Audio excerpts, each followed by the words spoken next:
Hey everyone, welcome back to Gaming with Amy. Thanks for being here. Recently, I had the chance to go to my very first retro gaming convention. As most of you probably know, I'm new to the gaming community, and aside from The Sims, I don't have the same nostalgic feelings around gaming that many others do, hence why I've never considered going to a convention. But a friend of mine told me about it, and I thought it could be fun, so I filmed some footage to capture the experience.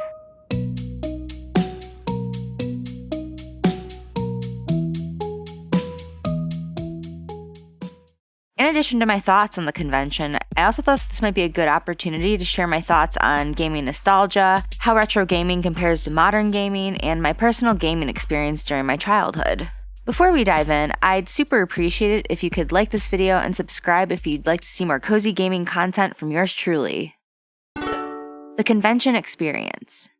As I mentioned earlier, a friend of mine talked me into going to this convention, and overall, it was a lot of fun. I don't live in a huge city, so special guests and the size of the event itself weren't to the level of a similar convention in a city like New York or Los Angeles. But there were plenty of sellers with tons of old games, gaming systems, and toys like Plushie Mario and Princess Peach. There were even some games for current systems for sale. My friend ended up buying Animal Crossing New Horizons for himself since it was probably the least expensive he would ever be able to get it. Most of you know that I primarily play on PC, so there wasn't much for me to buy there, but it was fun seeing all the old games and consoles from when I was a kid. I remember having a flashback to playing my Sega Genesis and having to blow dust out of the game cartridge. Has anyone ever confirmed that this was actually helpful? Anyway, it was a fun day out of the house and experiencing something new for a change. If you're even a little bit interested in retro gaming, I highly recommend seeking out a similar convention in your area. If there was one in my town, there surely might be one in yours.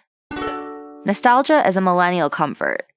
The only reason retro gaming conventions are even a thing is because of millennial nostalgia. We all want to go back to the good old days of our childhood, when Nickelodeon was in its prime, we had entire summers to do whatever we wanted, and lived during a period when gaming was incredibly innovative for its time. I'm not immune to nostalgia either. None of us are. We grew up in the 90s, arguably one of the last eras in which being a kid was enjoyable. No cell phones, early internet culture, 22 episodes for a single season of television.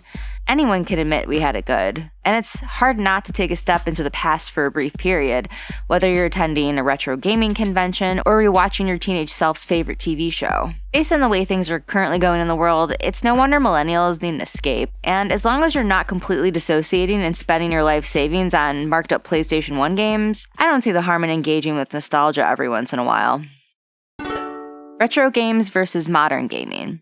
There are a ton of obvious differences between modern gaming and gaming from the 90s and early 2000s. Most notably, the technology has simply gotten a lot better. People look like people, landscapes resemble actual landscapes. You don't have to blow into a cartridge to get the dust out, but I digress. Though, there is something charming about the muddled graphics of a PS1 game, where none of the characters are emoting in a human-like way. I don't think I'm alone either. I've played a ton of new games recently that are designed with PS1-inspired graphics. I've talked about this on my channel before, but I wasn't much of a gamer growing up, simply because there weren't a lot of genres and subgenres that clicked with me. I also didn't have anyone in my life who had gaming knowledge, so I probably missed out on some hidden gems too. These days, there are almost too many gaming options. Currently, I have hundreds of games on my Steam wishlist, most of which I know I'll never get the chance to play because, well, I'm an adult with responsibilities. But the games that I do end up getting to play, I try to enjoy as much as possible because I know how lucky I am to have all of these games at my disposal. That said, retro games, as in games designed for N64, PlayStation, and Game Boy, were just simple to play. I noticed recently that when I pick up a new modern game, I'm overwhelmed by the controls and gaming mechanics, and if I stop playing the game for even a short period of time, I'll completely forget all of the controls. Retro games, for the most part, were to the point and had more intuitive controls and mechanics, at least in my experience. Amy's retro gaming memories. While my retro gaming experience is limited, I do have fond childhood memories of playing games both by myself and with my friends.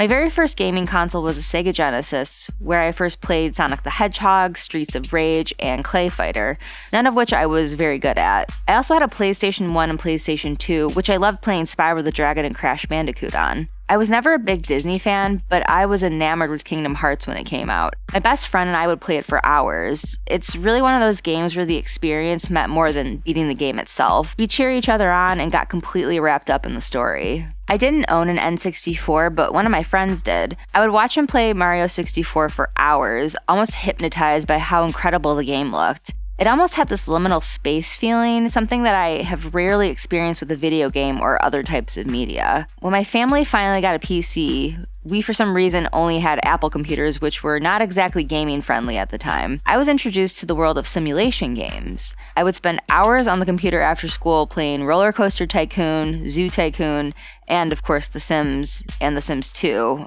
Oh, and any of the expansion packs I could get my hands on. The Sims was my personal favorite. I simply loved the process of creating characters with unique personalities, designing their home from scratch, and seeing how they interacted with other Sims. And I'm no Puritan. I always use cheat codes to get millions of simoleons to build the most extravagant houses possible.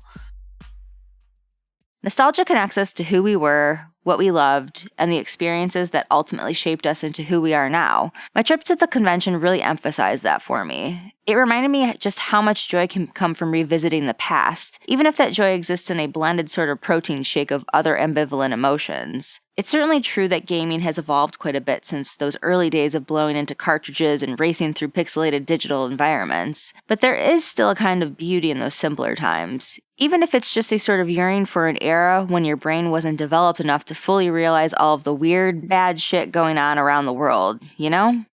And on that lovely note, I'd love to hear your favorite retro gaming memories. What games defined your childhood, and what consoles do you still appreciate to this day? Let me know in the comments. Thanks for watching, and as always, I'll see you in the next one.